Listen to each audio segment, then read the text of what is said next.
Gente, quarta-feira, 1 hora inteira comigo e com carinho de vocês todos. Estou muito feliz de estar aqui. E dizer para vocês que, se vocês não assistiram algum programa meu, é só entrar no meu sistema lá que vocês vão assistir, pegar eles inteirinhos. Além disso, amanhã eu já tenho ele editado. Aí eu passo para você também. Se alguém precisar, é só ligar no WhatsApp 11 999 86 Doutor Carbone, eu não consigo assistir o programa tal. Eu mando para você. Mas pode olhar também no meu blog lá que vocês vão achar. Mas hoje tem um monte de coisa aqui, então tem que começar pelo seguinte, olha. Tem muita mulher em dúvida porque executou o marido por falta de pensão alimentícia. Vamos imaginar, o sujeito tem que pagar lá a pensão dos filhos e não paga. E o advogado dela entrou com uma ação lá dizendo que para ele pagar em 3 dias sob pena de prisão. Você sabe que uma das ações de execução de alimentos, a pessoa vai presa e só solta no prazo que o juiz estipular e pagando a dívida. Gente, então os juízes estão dizendo o seguinte, que no período da pandemia, tecnicamente eles não estão prendendo ninguém. Eles só prendem para ficar, para responder aquele período de prisão domiciliar, ou seja, eles ficam em casa. Mas, gente, é importante dizer para o juiz, não, excelência, eu quero que dê a pena e eu quero que ele vá preso. E assim, ó, o juiz vai mandar expedir um mandado de prisão, vai dizer, olha, ele tem de cumprir durante 6 meses, durante o período da pandemia, ele vai ficar em casa, mas ele pode sair para trabalhar e voltar até às 6 ou 7 horas da noite. Depois, sábado, domingo e feriados, ele tem de se recolher em casa. E se ele não se recolher, ele vai preso, vai lá e vai para fechado. E mais, o juiz pode estabelecer o uso de tornozeleira, sem contar também que, passando o período da pandemia, ele pode cumprir o resto da pena na cadeia. Então, normalmente, o que se faz? Não, excelência, eu quero manter a execução com prisão, não quero mudar ela pelo rito que não tem prisão, que é só cobrança, porque senão ele não vai pagar nunca, não vai deixar dinheiro em conta, e você tem o direito de ver ele ser preso. Se é regime aberto, semiaberto, domiciliar, fechado, pouco importa.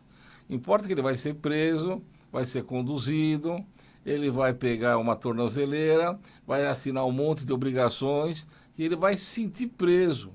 E sábado, domingo é cana, feriado é cana, chegou, não pode ir em bar, não pode ir em lugar nenhum, só pode trabalhar. Eu acho, então, que você tem que discutir, se você tiver advogado, com ele, da possibilidade de manter sim e decretar a prisão, porque ele não está pagando alimentos. E atualizar o débito para que, se ele quiser pagar, ele tem que pagar até o dia que ele quitou a pensão alimentícia. Então, eu acho muito importante vocês manterem essa situação. Tá bom? Então, essa é a ideia que eu digo para vocês. Não dão moleza, não vai mudar de rito. O outro rito de cobrança, o juiz vai mandar bloquear os ativos financeiros, o dinheiro que ele tem nas contas de banco. Normalmente o espertinho tira todo o dinheiro que está lá, não paga coisa nenhuma e vai enrolar até o menino ficar grande. Isso não é legal, tá certo? Outra coisa que eu queria dizer para vocês. A ação de investigação de paternidade, ou seja, tem muita mulher aí, ou tem muito homem aí, que sabe que o pai dele é fulano de tal, só que não está na certidão de nascimento, ou a mãe dele contou para ele, ó, você tem o pai é fulano de tal, e você tem a dúvida. Gente, não custa nada entrar com uma ação de investigação de paternidade, entendeu? Mesmo aquelas pessoas que, aquelas pessoas que têm um nome de pai, mas a mãe sempre falou, isso aí não é teu pai é fulano.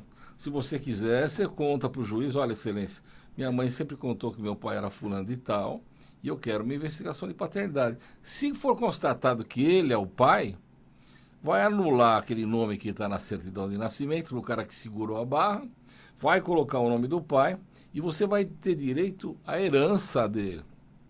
Outra coisa que você não sabe, você tem um problema de saúde muito sério. O pai vai ter de alimentar você. Pouco importa se você tem mais de 24 anos. Se você está doente, vai ter. Então, o importante de você é exigir seus direitos. Como é que faz isso daí? Vai na Justiça Pública, fala para o advogado, olha, eu realmente quero, preciso saber se meu pai é fulano de tal, minha mãe saía com ele, todo mundo fala que ele é meu pai, eu quero descobrir. Ela vai entrar com uma ação de alimentos, de investigação de paternidade, e se você não tiver condições de trabalho, acumulada com alimentos. Se for um menino, quem vai fazer isso é a mãe. Mas muita mãe não faz. Ela espera o menino chegar a fazer 18 anos para ele entrar com a ação, porque ela não quer. A tristeza que dá é que se o menino que entrar com a ação com 18 anos, se declarar que é pai, ele só vai pagar os alimentos dos 18 anos até os 24. Perdeu todo aquele tempo passado.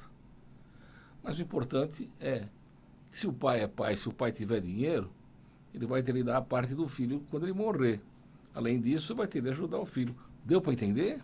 Então tá bom, o Carbone sabe o que está falando. Outra coisa, eu já vi diversas situações que o síndico do prédio, ele chega lá para os outros condôminos e fala assim, olha, como não pode ter agora uma reunião, uma Assembleia Geral, uma Assembleia Extraordinária por causa do vírus, eu estou automaticamente reeleito síndico ou vou permanecer síndico até o fim da pandemia. Não é assim, não. Todo mundo sabe, no mundo jurídico aqui, que as reuniões podem ser agora virtuais, ou seja, eles chamam uma reunião virtual, todo mundo participa virtualmente, lá ele coloca lá a chapa dele, vocês apresentam de vocês, vai ter uma eleição. O importante de vocês é justamente se o síndico lá vocês não estão contentes com ele, é naquele dia trocar, votar. Não vai manter uma pessoa lá num período assim diverso, simplesmente porque ele quer. O síndico porque ele é eleito. E para manter uma nova gestão, ele tem que ser eleito de novo. Deu para vocês entenderem? Outra coisa, é a obrigação do síndico não gastar gastos excessivos, não fazer obras que não sejam as necessárias e, principalmente, ele tem de pegar e coadunar a situação de cada um, tá? Ele não pode ficar aumentando o preço, fazendo um monte de arbitrariedades, porque nós estamos num período difícil de solucionar, não é verdade? Então, ele tem de ser um amigo dos condôminos e não um inimigo. Ele tem que tratar o condômino como um eleitor, que nem trata a gente aqui quando a gente vota nas pessoas aqui, que depois faz que nem o Dória e o nosso Covas, que está na cova. Vamos lá então, vocês entenderam? Agora vamos lá, problema de renegociação de dívida. Está todo mundo desesperado. Primeiro que eu estou vendo aqui, que tem muita gente desesperada, é a construção civil. Tem muita gente que comprou apartamento no pé. Sabe o que é no pé? Está vendo fazer o apartamento. E a construtora pegou e fez um parcelamento para vocês pagarem. Eles começam assim, a prestação é de R$1.000, mas depois tem cada semestral, tem uma de 50 mil, para entregar a chave mais tanto, e depois mais tanto de financiamento. Mas acontece que o sujeito perdeu o emprego, ou o sujeito está ganhando a metade, ou o sujeito não está tendo renda. Gente, é o seguinte, nós estamos num momento de pandemia, num caso fortuito, numa força maior. Você não vai renegociar a dívida para aumentar o valor da dívida, não. Eles que têm de reduzir ou sustar o pagamento no período da pandemia. Você não tem de ir lá pedir favor, olha, eu vim aqui pedir que quero uma renegociação, aí eles falam, não, vai aumentar o valor, eu vou cobrar uma hora. Não, não é isso aqui, não. Isso aconteceu por causa da própria pandemia. A pessoa tem, digamos, uma pessoa que trabalha, que é um advogado, de repente sobe todos os clientes e os clientes não têm dinheiro para pagar. O que você faz? Você vai tocando, não vai?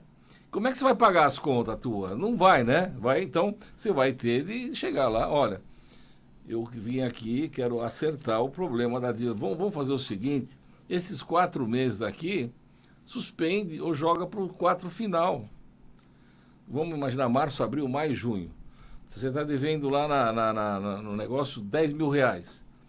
Nada impede deles pegar esse valor e fracionar no restante da dívida. Ou senão jogar para o final. Agora, se ele fala, não, eu não quero, ou você renegocia a dívida e paga muito mais, né? Não, vai na justiça. Conta para o juiz o que está acontecendo. Não é caso de rescisão, não é caso. Você é uma pessoa que trabalha, você é inteligente, mesmo que você está desempregado, você vai dar um jeito. Você quer prazo. Então, o correto seria ele suspender os pagamentos dos 4 meses, março, abril, maio, junho, e julho, tratar de começar a pagar a dívida de novo. Mas você não vai pedir favor, não vai pagar o honorário, nem vai aumentar o valor da dívida, porque não é culpa da gente. Aí eu lembro de vocês o seguinte, os bancos falam, uma moleza, estamos aqui solidários, queremos ajudar, mas na verdade eles querem cobrar. Se você não pagar o cartão de crédito, eles te executam. Se você não pagar a prestação do imóvel lá, eles te tomam. Se você não pagar o acordo, eles querem te rescindir. Não é assim não, hein? Eles têm de entender que a situação não dá. E é para todo mundo isso daqui. Então, você não está fazendo, eles não estão fazendo favor nenhum para vocês, nenhum. Na verdade, você que está numa situação que não pode pagar e eles podem esperar muito bem. Então, de verdade, se o cara falar, não, nós vamos rescindir o contrato, vai nada, você vai injustiçar a justiça e vai ganhar. Se ele entrar com ação, olha, o Carbone não pagou 3 meses, Carbone sou eu, estou rescindindo o contrato dele ou o acordo dele. Não está. Aí o Carbone vai lá e fala assim, não, excelência, não é bem assim. Deu a pandemia, eu já sou idoso, estou em casa, não estou faturando nada, como é que eu vou pagar eles? Por sinal, eu já comuniquei o fato para eles. Então, eu queria ensinar para vocês como é que a gente tem de fazer. Olha, e é bom você pegar lápis e papel, e se não entendeu direito, eu vou falar devagar para você fazer sozinho. A primeira coisa que tem de fazer é comunicar o fato para o banco. Vamos imaginar que vocês fizeram um acordo lá de parcelamento, lá uma renegociação, qualquer coisa lá, e vocês estão pagando.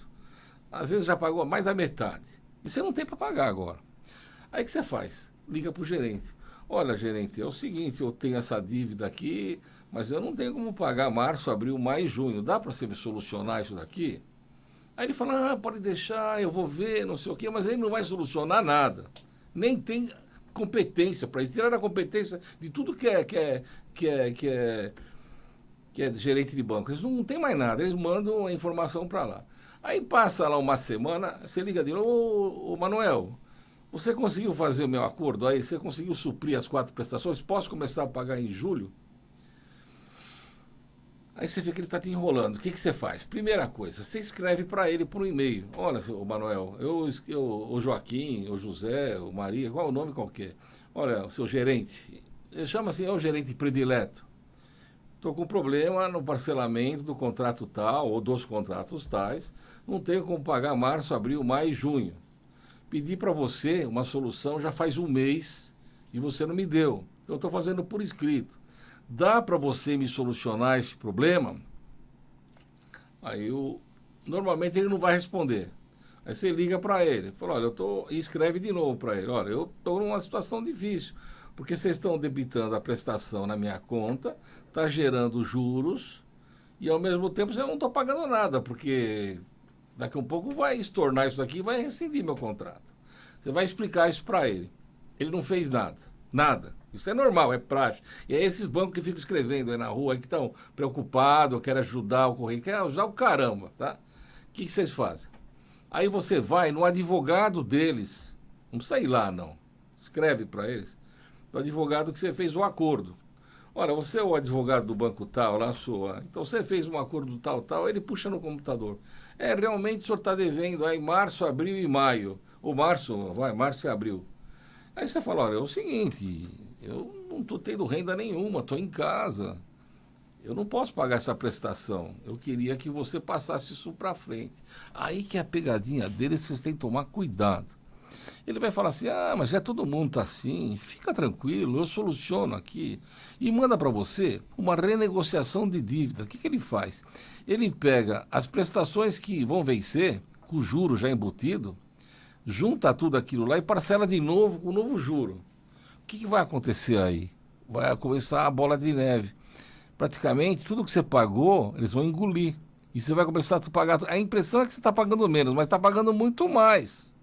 Além disso, eles vão querer honorários. Gente, numa pandemia, que está todo mundo ferrado, inclusive esses advogados que querem fazer esse acordo, esses picareta, E ainda eles querem fazer uma renegociação, aumentar a tua dívida, porque eles sabem que você não vai pagar, e mais um honorário, não tem cabimento daqui.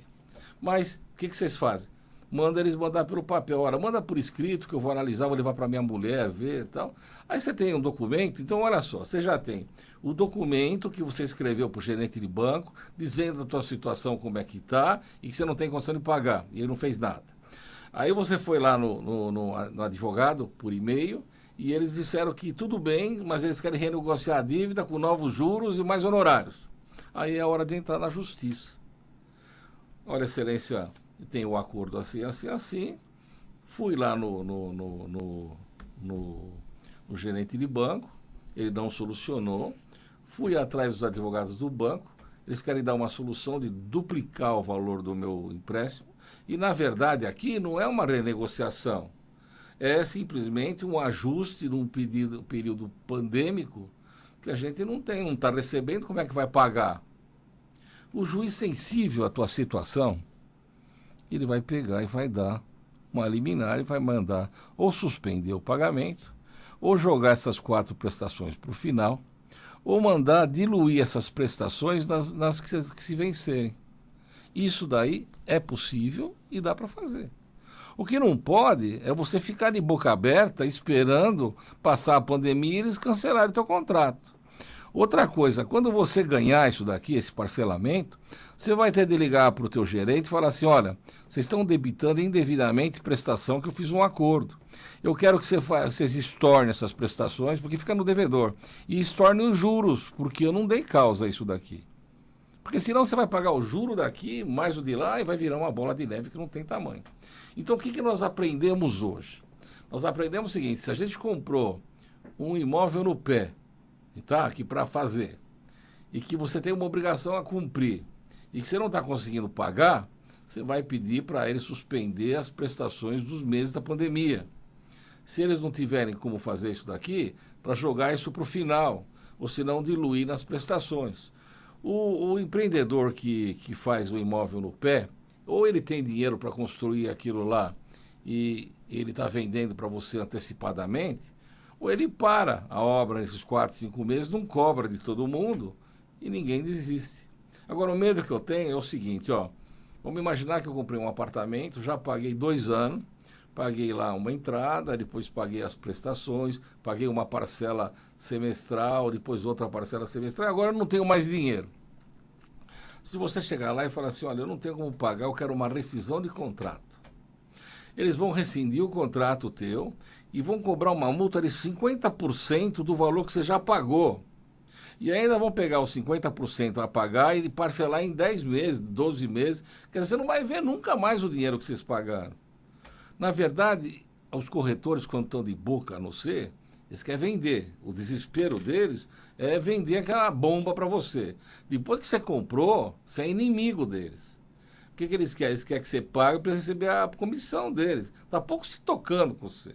Então, pensa muito antes de ir lá. Olha, eu quero então rescindir. Ah, senhor quer, então assine esse termo aqui, o senhor vai receber de volta. Aí o senhor vê uma cláusula pequenininha lá embaixo, lá que fala que você perde 50%, mais a correção, a comissão, aí mais os honorários do advogado dele, daqui a pouco você vai ficar devendo. Jogou o dinheiro fora. O que eu aconselho a vocês a fazer? Normalmente, gente, se compra apartamento, pronto. Faz um financiamento pela Caixa e vai morar lá. Caixa, quando eu falo, é qualquer banco que pague um juro menor. E vai morar lá. Outra coisa, às vezes a prestação está cara. Você não está aguentando de pagar a prestação do financiamento. Mas você pode pegar e procurar outro banco para renegociar essa dívida, transferir a dívida para o outro banco e pagar uns juros menores e pagar uma prestação menor. Você sabia que pode fazer isso daí? Então eu vou explicar para você. É o seguinte, ó, vamos imaginar que você financiou num banco tal e você paga uma prestação de R$ 3.000. Se você pegar e procurar outro banco, o banco vai analisar, vai abaixar os juros que estão cobrando e pode cobrar de você 2.100 pelos 3.000 e vai ser no mesmo prazo que você tinha. Esse tipo de situação é possivelmente legal. Isso acontece muito em aposentadoria. Você fecha lá com um banco, digamos, lá e você fez um empréstimo de 30% do valor da tua aposentadoria. e você está pagando tipo R$ 600 por mês. Tem banco que assume essa dívida e você reduz a tua prestação de 600 para 500. É só saber trabalhar. Então, imagina, se eu vou lá no banco lá e falar assim, ó, eu não tenho como pagar 2.000, eu quero pagar 1.500. O que ele vai fazer?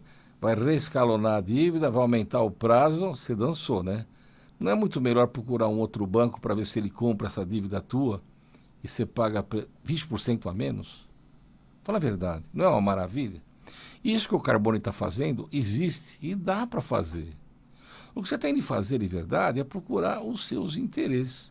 Outra coisa que eu quero lembrar para vocês, eu vejo todo dia propaganda, olha, se você está devendo prestação de carro, a nossa empresa faz milagre, abaixa a prestação, pega dinheiro de volta. Gente, tudo mentira, mentira. Então você está devendo 2 meses de prestação, eles vão pegar, vão cobrar um dinheirão de você, vão entrar com uma ação, no final você vai perder, e se não pagar as prestações em atraso com juros e multa, ainda você vai perder o carro. Não vai nessa conversa mole. Outra coisa, ninguém faz milagre. Se você está lá com a carta cassada pelo Detran, ninguém vai chegar lá e vai pegar, tirar de uma sacola um coelho e vai te dar uma carta de volta, viu? Só se for uma carta falsa. Essa gente que promete, ela quer tirar o dinheiro de vocês, é ilegal. Vai lá no Detran, vê o que está acontecendo, recorre da situação. Toda vez que recorre, suspende a perda da carteira. Mostra para eles. E o mais importante, se tem de cumprir 6 meses, devolve a carteira lá, que vai fazer? Devolve, passou os 6 meses, já está dirigindo. Vai dar dinheiro para bandido, gente? Pelo amor de Deus, não é normal isso daí.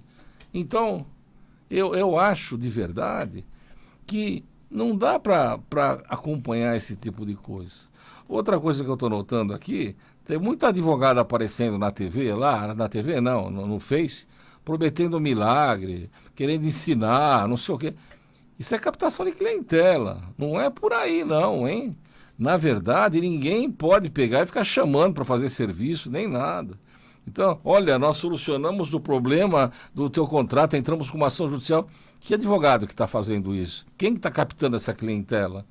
Isso não é normal.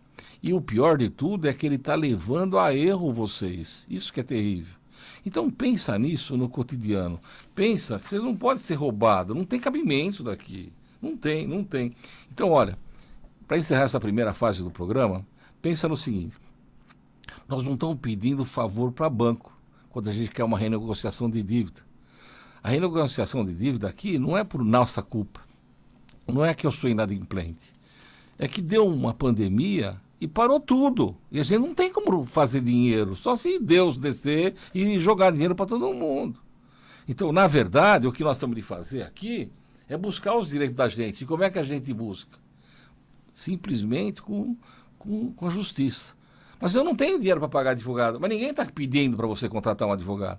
Vai na justiça gratuita, vai no advogado do Estado, pede para o promotor da tua cidade, conta o que está acontecendo, que ele vai solucionar teu problema. E você, mulher, que liga o advogado, olha, vamos fazer um acordo, vamos tirar a prisão do marido, vamos só cobrar na justiça. Você não vai receber nunca mais. Se é para pôr na cadeia, põe ele sim, que na hora que sair o mandado de prisão, o bichinho vai se arregar e vai pagar vocês.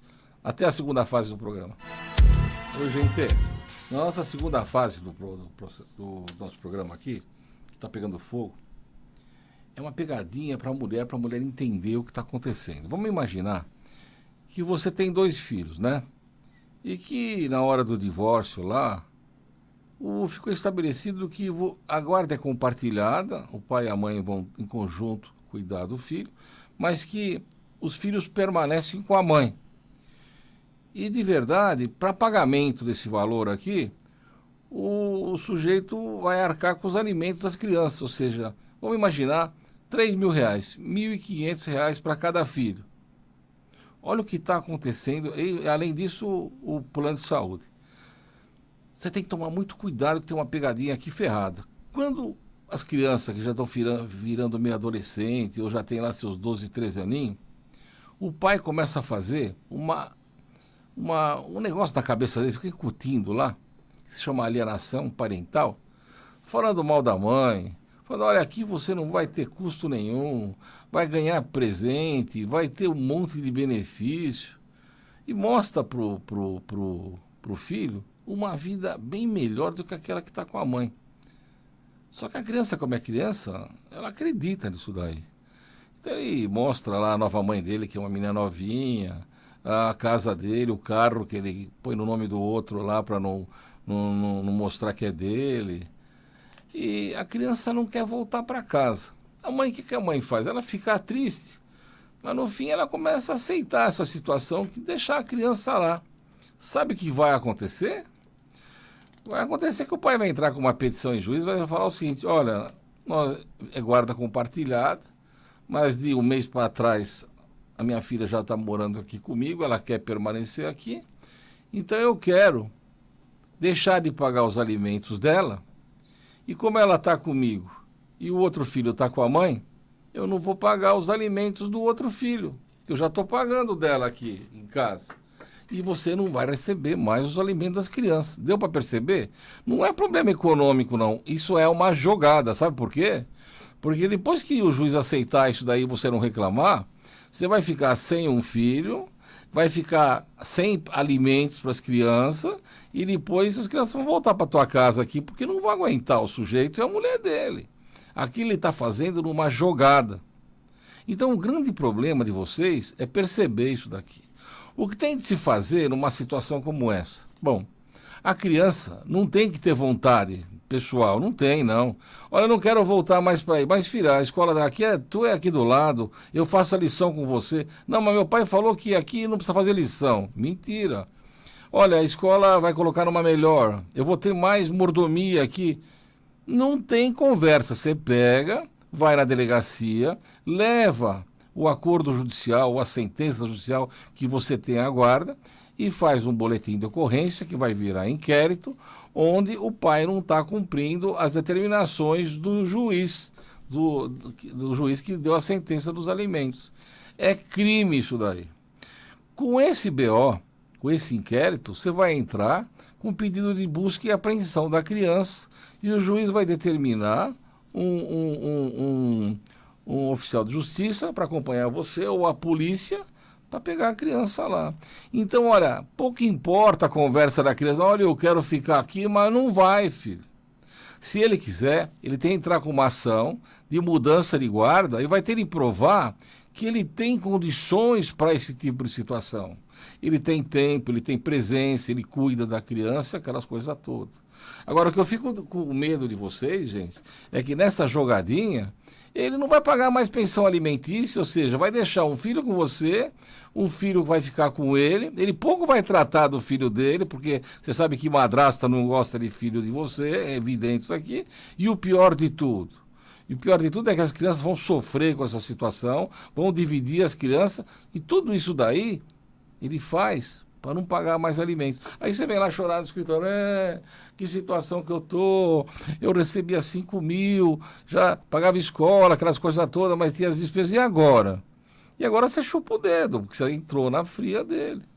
Então é o seguinte, ó, senhor delegado, estou aqui, porque a minha filha ficou um mês na casa do meu marido, porque era férias, e a gente combinou assim, ou porque eu fiquei doente, ou por outra situação. Terminado o prazo de 30 dias, eu fui pedir a criança de volta, e nem ele, nem a criança quer voltar. Eu queria dizer para o senhor abrir um processo crime, porque ele está desobedecendo ordem judicial. Na mesma hora, o delegado vai fazer o boletim de ocorrência com esse documento. Você vai na Defensoria Pública, mostra para eles pedem a busca e apreensão. Normalmente, essa busca e apreensão sai em 4 ou 5 horas. Às vezes demora mais um pouquinho para eles arrumar um oficial de justiça para cumprir a ordem. Aí você vai até a casa do safado e pega a criança de volta. E ele ainda vai responder um processo crime. Se ele fizer isso de novo, mais um processo nas costas dele e ele ficar... Isso daí, o que ele está fazendo, ele está afrontando a justiça. Se ele mesmo quer a criança para ele tem que entrar com uma ação ou tem que fazer um acordo com você. Mas o que ele não pode fazer é esse tipo de safadeza. E eu estou contando para você porque eu já escutei muita mulher reclamando. E está me dando até uma má impressão, porque o que ele quer? Ele não quer pagar pensão. Outra coisa que ele pode fazer é ligar para você, olha, vamos fazer uma guarda compartilhada. A criança passa 15 dias na minha casa e passa 15 dias na sua. Assim ele tem um pouco de mim e tem um pouco de você. Gente, isso não é guarda compartilhada, é guarda alternada. Quer dizer que ele fica nos 15 dias com ele e não precisa pagar mais pensão para você. E você fica mais 15 dias com a criança e você não vai ter pensão nenhuma. O que vai acontecer? Todas as despesas que você vai ter no cotidiano com a criança lá, você não vai receber mais. Você entendeu? Isso tudo é pegadinha. O que você tem de fazer? Você não tem um advogado para consultar? Vai no promotor de justiça, conversa com ele. A cidade é pequena? Legal. Ó, seu promotor, eu estou com uma situação chata. A minha filha é adolescente, é uma gracinha, menina. Mas ela foi ter o azar de ir lá ficar um mês com o pai dela porque eu estava doente. E agora não quer voltar mais. Ela quer ficar com o pai dela, quer ficar com a madrasta, mas não tem razão. Ela tem que estudar, ela tem um monte de escola aqui do lado. O pai dela está deixando ela perder a aula. Casca o pau nele. Porque ele quer fazer isso daí só para não pagar a pensão. E o pior, o senhor não sabe, é que ele está fazendo isso daqui para não pagar mais pensão. Porque ele vai deixar um filho comigo, um filho com o outro lá e depois. Agora, será que ele não entende que eu tenho que tomar conta das crianças? Será que ele não entende que eu não tenho emprego? Será que ele não entende que eu saí aqui, eu deixei tudo para tomar conta dos filhos dele? E agora ele faz essa presepada? Deu para você entender? Não pode dar moleza para homem, gente. Não tem cabimento. Então, é assim, olha. Primeiro, se você pegou e eles querem mudar o tipo de regulamentação da visita, é bom por ação, ou que você esteja com um advogado do lado e ele do outro, para eles saberem o que é a pegadinha, porque isso é sério. Outra coisa, a criança vem lá e conta lá que foi molestada. Olha, mãe, eu estou com um problema assim, o pai fez isso, ou estava no banheiro.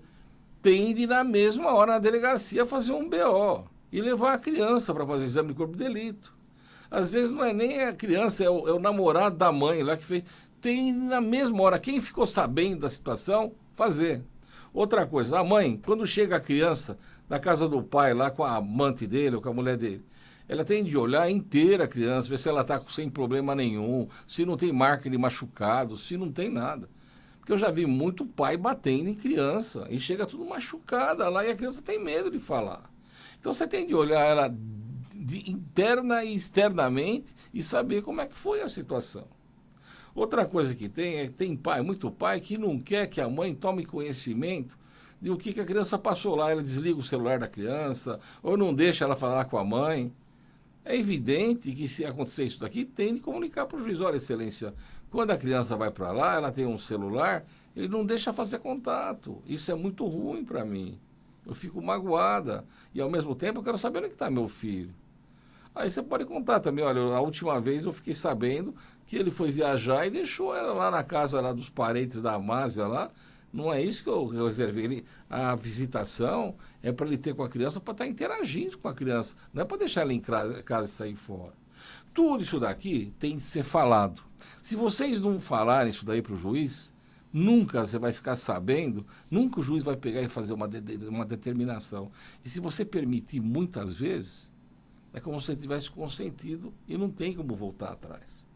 Outra coisa que eu vejo com essa pandemia, tem muito marido lá que fala, olha, não consigo pagar a prestação, não tem como pagar. Conversa com ele. Mas se ele não pagou, entra com uma execução e pede a prisão dele. É problema dele, tem que se virar. Vamos imaginar, você imagina, eu tenho uma obrigação de pagar a criança, olha, eu perdi o emprego, eu não vou pagar. Pô, não vou pagar, então a criança vai morrer de fome? Você perdeu o emprego por quê? Porque você é vagabundo, porque você pediu para sair para fingir que é um prestador de serviço para não pagar? Não tem esse papo. Outra coisa, eu vejo de monte. Olha, eu só ganho salário mínimo, só posso ajudar nisso. O juiz vai analisar o sujeito, vai levantar a vida dele, vai levantar a movimentação bancária, vai levantar se ele tem cartão de crédito. Às vezes ele pode sonegar informações, mas o juiz tem condição de estabelecer um valor. E se ele não pagar, é cana, não tem de ficar com pena. E eu falei no começo do programa, se o juiz perguntar para você, você quer que eu mande prender o sujeito?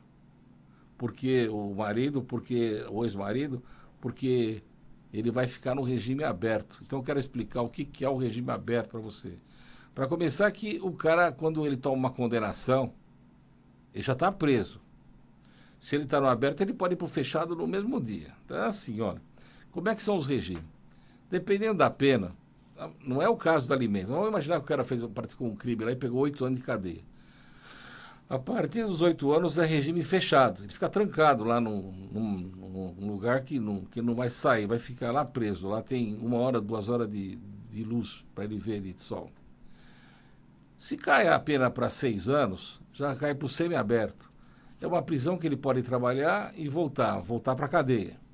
A terceira situação é o regime aberto, que seria justamente ele trabalhar e voltar para a casa dele.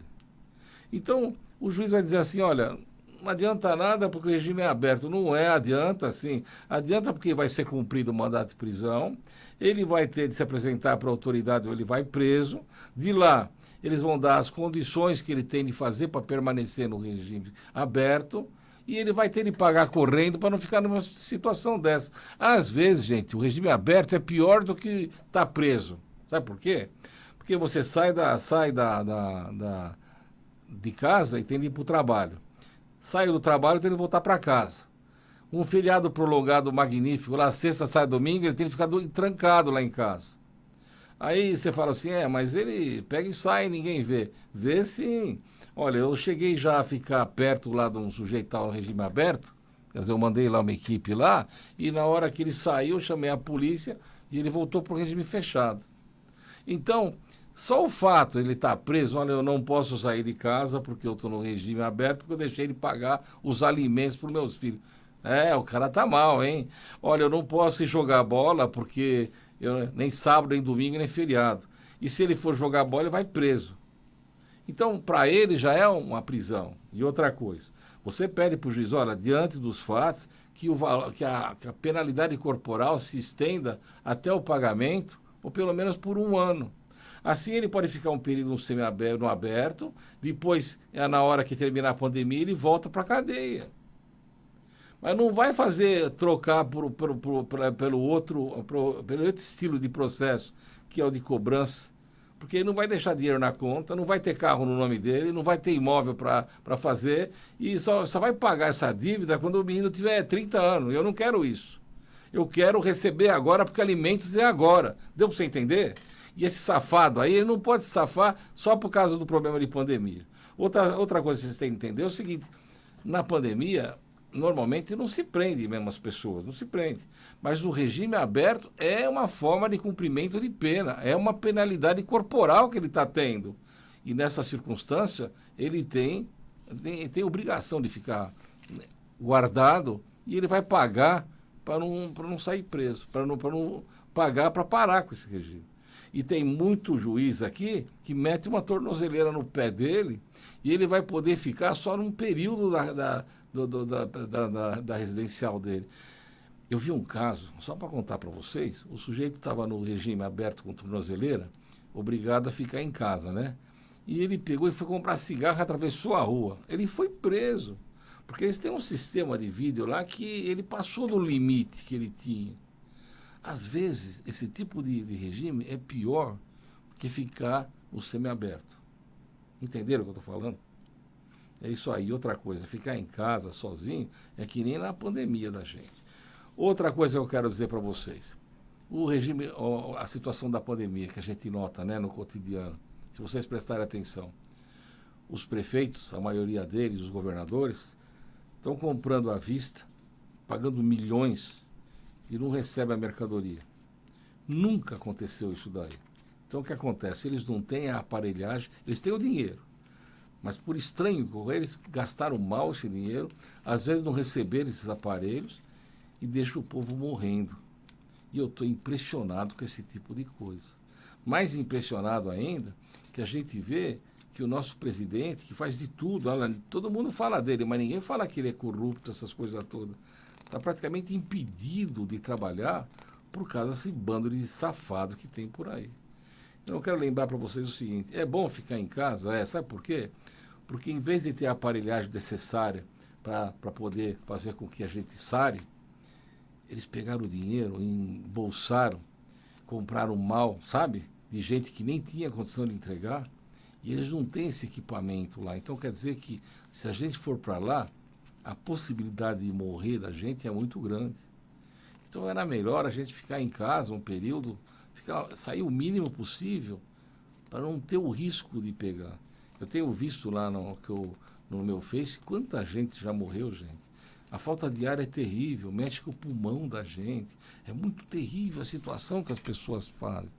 E eu imagino que com essa má versação de verba, com esse dinheiro que eles estão comprando de empresas fantasma, estão comprando de empresa chinesa. Gente, se vocês conhecem o Rolex, um relógio Rolex, um dia eu vou trazer aqui para vocês verem. Ele tem um padrão. Lá na China eles fabricam um Rolex e vendem por R$ 100. Só que é um relógio que você tomar uma chuva, ele derrete. Imagina comprar equipamento de alta resolução para a pessoa poder respirar chinês. É a mesma coisa de comprar lixo. Que na primeira chuva que der, derrete. Como é que os nossos prefeitos, os nossos governadores estão fazendo esse absurdo? E eles, como eles não têm obrigação de fazer licitação nem nada, eles compram de qualquer um, pagam adiantado. Eu nunca vi uma coisa dessa. E depois o povo que se dane, que o povo morra. E o pior de tudo, eles não deixam as pessoas saírem na rua. Mas como é que fica aquele coitado que pega o lixo da gente? Como é que fica aquela turma que fica nos hospitais? E nas farmácias? E nas padarias? Por que eles podem morrer e os outros não? Tudo a gente se pergunta, né? E por que essa política toda que tem? E gozado, o prefeito que devia ser o irmão, o amigo, o companheiro das pessoas, ele está se mostrando um carrasco. Olha, agora daqui para frente, um dia sim, um dia não, o carro, esse não é multa, ele quer dinheiro. Por que ele não pensa que, na hora que ele impede as pessoas de ir para o serviço essencial, ele, ao mesmo tempo, ele está mandando para ir para o ônibus, está mandando para o metrô e vai sobrecarregar. Então, a gente vê que isso não é pensado, não é estudado. O prefeito devia fazer isso junto com a comunidade para saber o que era melhor para a família. A mesma coisa o governador.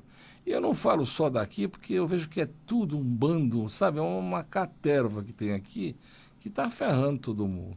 Então, o que nós temos que ter paciência. Se não está entrando dinheiro em casa, não é culpa de você. Você está trabalhando, você tem disposição. É culpa de uma situação que nós estamos passando.